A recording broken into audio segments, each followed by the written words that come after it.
Okay, I want to wrap up with this, and I'm very interested to hear people again. Hit us up in our Twitter community with your ranking. I put this out a week ago on Twitter, and I said the most entertaining sports to wager on. Number one, I had NFL football, and this is not just straight betting. I include kind of like DFS, DraftKings, all that stuff in there. Number one, NFL football. Betting on it, electric. Sitting down on a Sunday with multiple screens, watching all these games, unreal. The DraftKings side of it and playing daily fantasy sports, sweet. I love it. The research you can put into it, building the lineups, I eat it up. I absolutely love NFL season. Number two for me is golf. There is nothing better than sitting down on a Sunday when you have a guy you pick to win in contention at a major. And early on, because again, a big part of this is DFS for me. Researching my picks for DFS, love it. Building 30 lineups for DraftKings, love it. When you have a group of 6 guys who like might make the cut, might not make the cut on Friday, you're sweating on Friday already. Saturday, moving day, you're sweating. Sunday, it's great. I love DFS. So I said NFL football's 1, 2 is golf, sizable tier drop off. Then at number 3, I had basketball, but not winner loser.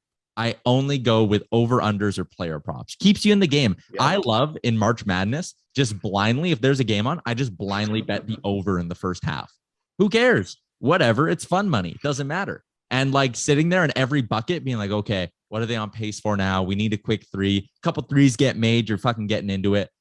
So basketball was number 3. Number 4 for me was hockey. I love the sport. The sport is entertaining. Betting on it is like, It's like, hard. It's just different. It's just very different. So when I can find somewhere to bet on player or on team shots, that's better. Like if I'm watching a game that I don't care about, like it's not the Oilers, not a team I'm rooting for, it's just hockey. If I can bet on team shots on goal, that keeps me in the game because again, you're kind of like watching every play as it goes. Player shots on goal is good, but even like over-unders don't really give me like a huge sweat in hockey because like the sweat doesn't come until late in the game, you know, like it's a slow burn kind of with hockey. Yeah, I agree. Like hockey, and I just feel like the odds aren't in your favor very much either. Yeah. It's hard to win, which I think makes it less fun to bet on. Like the other ones is like you said, like the NBA props is the thrill of the last like 3 minutes of them just going back and forth, like chucking up balls. Yeah. You know, there's that. And then like hockey, like, I don't know, like you're kind of just banking on half the time the over to hit when someone pulls the goalie. Yeah. You know, like it's just not as entertaining in that aspect of things. And I love hockey. It's probably my favorite sport. And hockey DraftKings is just a total shit show. It's such a crapshoot because any given night, some random third liner will score 2 goals. And like you can sit there and pay up for the superstars. But again, like even the best players in the world, Connor McDavid's usually too expensive to fit into a decent lineup. And everyone else, like the stars, don't produce every night. It's not a guarantee. So I have that there. And then 5, I have baseball for kind of the same reasons. Like you can load up a DraftKings lineup. And one of the things I want to do is get more into MLB DFS because I've heard once you get like the hang of it and get a good strategy, it's fun. I've never been able to find that though.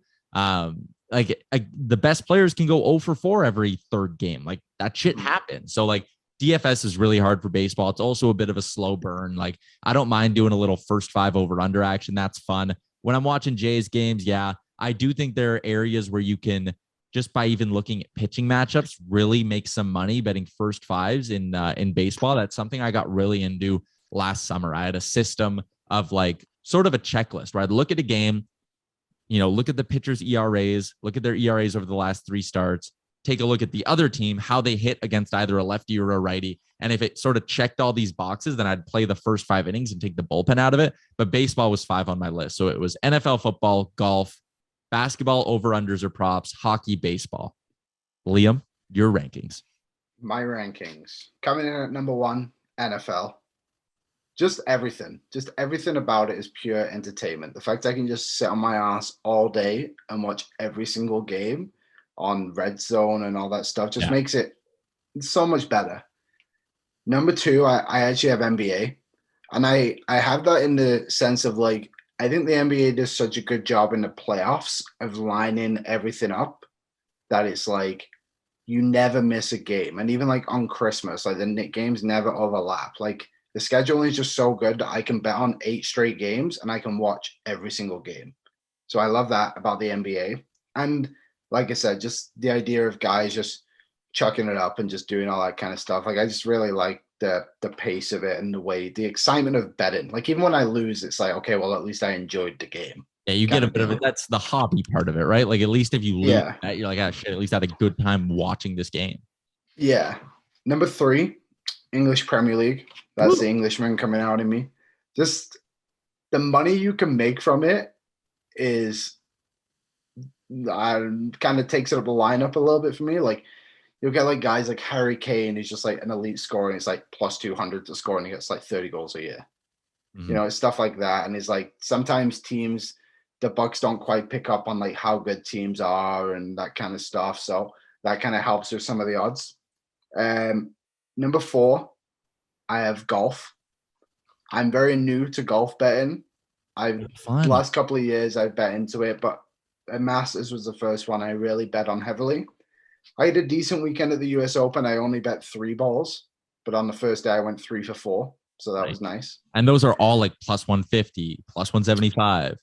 Yeah, I think the lowest one I had was Corey Connors at plus 120, maybe. It was something like that. So that's good. And it's just the idea of like it's fan friendly, I guess you could say.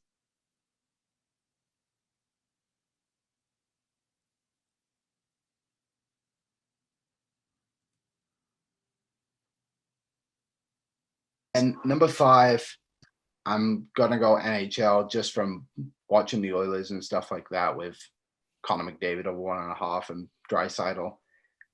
Honorable mention to Formula One. It's getting into it, but it's fun that the idea of yes, there's 20 races in this race, but then only one of them's winning, so you can't let down those guys, and it kind of keeps you involved with like the entire grid, if that makes sense. Yeah.